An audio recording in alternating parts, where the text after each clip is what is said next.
செந்தில் பாலாஜி ஒரு காரியத்தில் ஈடுபடுறாருன்னா அந்த காரியம் முதலமைச்சர் ஸ்டாலினுடைய ஆலோசனையோடு, அறிவுரையோடு, பாதுகாப்போடு, அவருடைய விருப்பத்தோடு நடைபெறுதுன்னு தான் இதுவரைக்கும் நடந்த சம்பவங்கள் காட்டுது. இந்த 4 வருஷமும் அதுதான் நாங்க பார்த்துக்கிட்டு இருக்கோம். அதன் அடிப்படையில் இன்னைக்கு இவ்வளவு பெரிய 41 பேர் உயிரிழப்பு. அந்த உயிரிழப்புக்கு முன்னால நடைபெற்ற அந்த கூட்டத்தில் நடைபெற்றதா ஊடகங்கள்ல, சமூக ஊடகங்கள்ல வர விஷுவல்கள், அங்க இருந்தவங்க சொல்ற அந்த சமூக ஊடகங்கள்ல வர செய்திகள், இதையெல்லாம் பார்க்க சொல்ல இது நிச்சயமா செந்தில் பாலாஜியினுடைய கண்ணசைவு இல்லாம இப்படி ஒரு சம்பவம் அங்க நடந்துக்க முடியாதுன்னு சொல்லி அங்க இருக்கிற மக்கள் சொல்றது எல்லாத்தையும் வச்சு பார்க்க சொல்ல இது எல்லாத்துக்குமே ஒரு பதட்டம் இருக்கு. நீங்க ஒண்ணும் இல்லை, இவர் துணை முதலமைச்சர் உதயநிதி ஸ்டாலின் எங்க இருந்தாரு? அந்த சம்பவம் நடக்க சொல்ல துபாயில இருந்தாரு. உடனடியா அங்கிருந்து ஒரு தனி விமானத்தை ஏற்பாடு பண்ணி இங்க வராரு.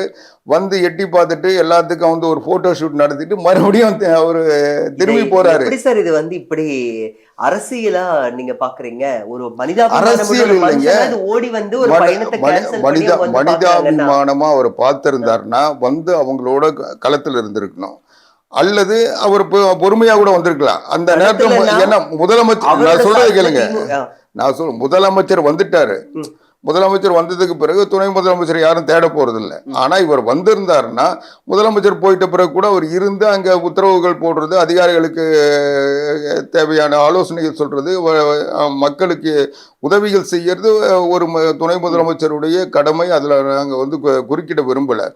ஆனா அதையெல்லாம் செய்யாம இவர் என்ன ஒரு விஐபி மாதிரி பார்த்துட்டு போட்டோ ஷூட் எடுத்துட்டு போறாருன்னா அப்போ செந்தில் பாலாஜிக்கு இன்ஸ்ட்ரக்ஷன் கொடுத்துட்டு அவர் போறாருன்னு தான் அர்த்தம். இது என்னால ஏத்துக்கவே முடியல சார். இப்போ ஒரு கட்சியை சேர்ந்த ஒரு கட்சி சேர்ந்தவர் நீங்க இப்போதான் கரெக்டா பிரச்சனைக்கு வரீங்க. ஒரு கட்சியை சேர்ந்தவர்கள் அந்த கட்சிக்கு அது சம்பந்தம் இல்லைன்னா ஏன் இவ்வளவு பதட்டம் அடைகிறாங்க? நான் இன்னும் சொல்றேன், முதலமைச்சர்ல இருந்து எல்லாரும் வந்தாங்க. இவங்களுக்கு அங்க என்ன சம்பவம் நடந்ததுன்னு தெரியும். உடனடியா ஒரு நபர் விசாரணை கமிஷன் அமைச்சாங்க. அதெல்லாம் நான் எதுவும் அது அவ்வளவு அவசரம் ஏன்னு கூட நான் கேட்கல.